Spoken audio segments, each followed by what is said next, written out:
Was it an implant, so to speak? Yeah, Maybe? an implant. And then it got worse and worse. And Oh then my everything God. started happening after that. It's like everything, I would be visited by weird stuff, and, I'd be followed by these, I believe, men in black and cars, and no licenses, no numbers, black helicopters, just weird stuff going on. And this thing was in my finger for 10 years, believe it or not. It finally dissolved. But, it was almost like, I guess, transmitting aliens and stuff to come through. And I would have way more experiences after that. Wow. With this implant. And it never really bothered me physically, other than the fact that it hurt my finger all the time and it was always in there. I went to get x-rays, and the doctor said, well, there's something in there. And they tried to get it out, and it hurt like hell, and it went deeper. It just went right into my bone. It was just, I couldn't get it out. So that is quite an experience. So in other words, the aliens sent some kind of probe or an animal of some sort to a transceiver or something, or a signal to contact. Right. And then I started getting more and more experiences. So all these things would just follow me and come through at night. Right. I went and contacted Roger Lear. He's now dead, but he was one of the more famous people Yeah, who was, absolutely. Yeah, I know him. confirming implants at the time and trying to help people. I went and got x-rays, and he said, well, there's definitely something in there. And he confirmed it, and he said, well, how do you feel? And we went through all this stuff, and I went down, and, it was just bizarre. But it was all confirmed that he found something there, but I couldn't get it out. And I have pictures of it. It's just, like, totally bizarre. Wow. And here's the bizarre part. The aliens either sent some kind of animal or some probe or something that bit you and implanted it. Is that correct? Yeah. So, I mean, I could have, you hear about bars or flying bars or rods. Right. I believe it was white. I didn't know. It looked like wings on the rod in the water. But it was just the most bizarre thing. And that thing, just caused so many problems throughout my life for like 10 years that I went through hell and back. I didn't want to go to sleep anymore. Jesus. Because if I woke up, I didn't know if I was going to wake up, for one thing. Oh, my. The worst part was I was living in Oakville. This is when I was married. And just things were happening. My car would go on fire. You go out and turn to think it would put it out, and there was no fire at all. Stuff like that was going on. Wow. So, I mean, one night I went to bed, and I woke up about, again, 2, 3 in the morning. I think it was 3 in the morning, and there was this huge power surge in the room, like a giant saw or something turning on, and I saw this huge blue light with smoke. Just a blue light. It was like something powering down. Mm-hmm. And all of a sudden I saw this grays coming through the wall, or just, appear in the middle of the room, little gray guys, little heads that's about 4.5 feet tall. Right, your classic gray. Yeah, and it was just looking at me, pointing a finger at me, or whatever it had, 3 fingers as I remember. And I started being, I was frozen. I couldn't move. I was like paralyzed body-wise. I knew everything was happening. I was very aware, but I couldn't do anything. All I could do is blink. I was lifted off the bed and literally lifted and right through, knowing I was going through the wall. It was just, I remember seeing the wood and the plaster, and I go, oh my God, how am I going to do this? And I went right through the wall, and I was abducted. Gee, but I don't remember anything after that. It was just totally bizarre, because then the next morning, I'm on the floor naked, upside down with leaves and ground, and, my feet are all muddy, and my wife goes, what the hell were you doing? She running around in the park, and I had no clue. I don't have any recollection of what happened to this day. What happened? So you woke up outside, correct? No, inside in the bedroom, but on the floor. But there was leaves and dirt and rocks and things, and it's just like I ran through a park, or something, and I don't know. To this day, I was all full of I was bruised and full of mud and dirt. I don't even remember what had happened. Jeez. Have you ever had yourself regress to try to put those pieces together of that missing time?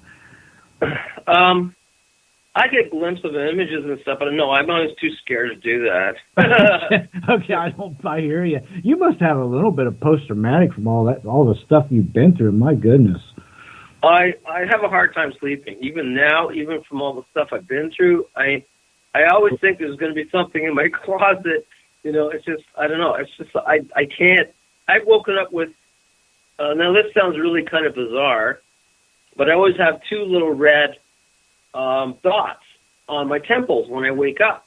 You know, as if like there's a pinprick or a needle that gone from one temple to the other temple.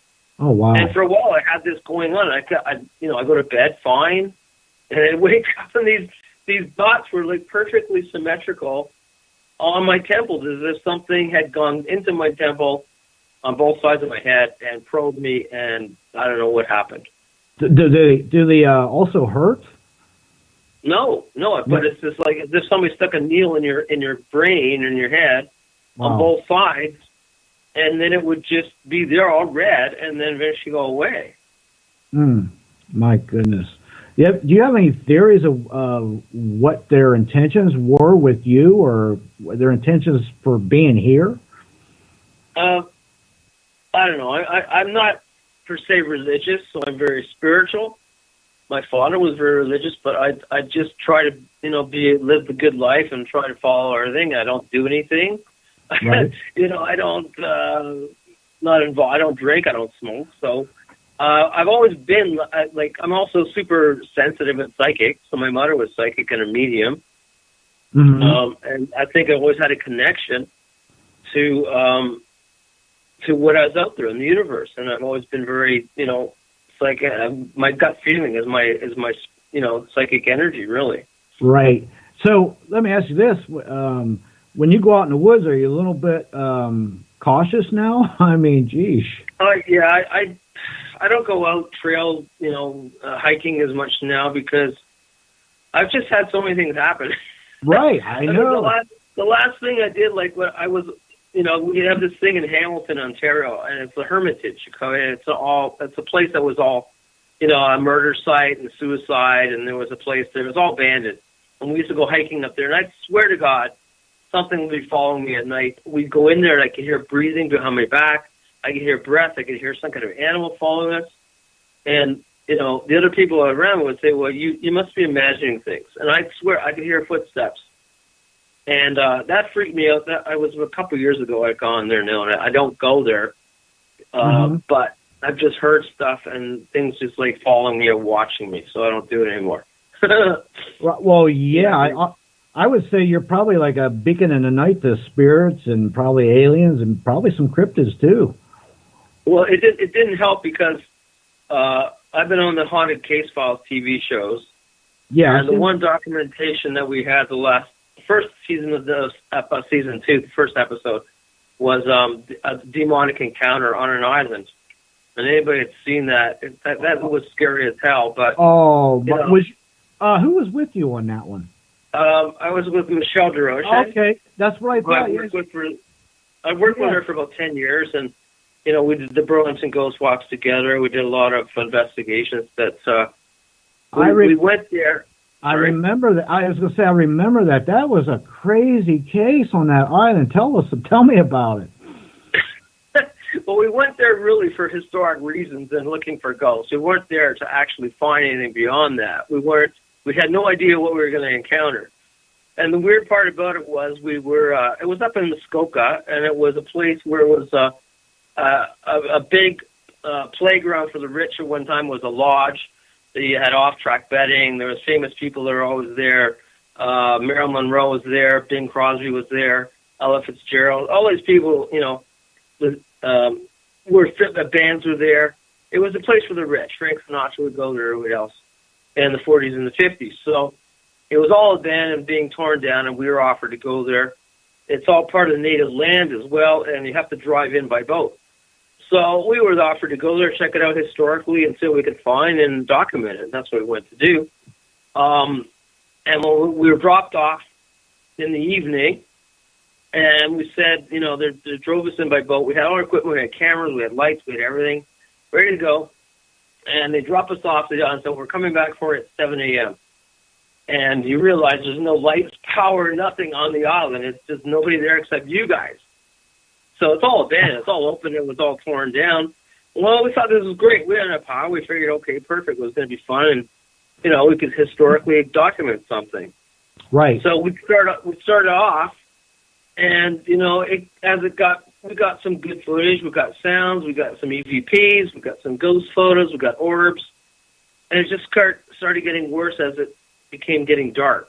And as it got dark and things were happening, there was also a full moon that weekend, by the way, it was in October. Everything started dying. Our power was going. Our lights, everything was being drained.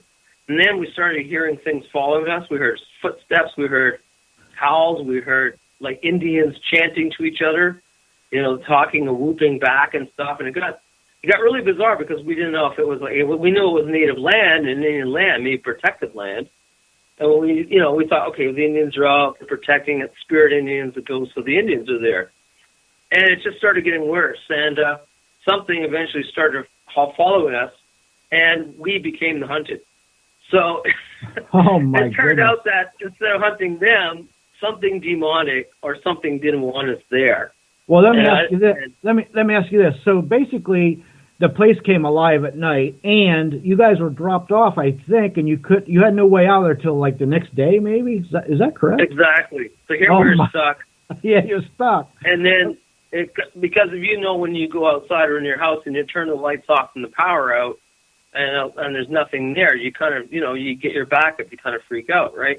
Well, we're totally in the dark, and then they're perfectly in the dark. They see us, we can't see them. So we were basically getting everywhere we went. We're going up. There was 3 floors. We're going everywhere. Something was following us, and we were trying to stay together. And it just got really. We'd stop, and it would stop, and I'd hear a breath, a heavy breath behind me. I could hear breath. I could hear growls. I could hear screams. I swear to God, something just screamed out in the middle of the night, like some kind of banshee, half female, half male, and half animal, just screaming right in the middle of nowhere. You can hear it echoing everywhere. And I go, I literally freaked.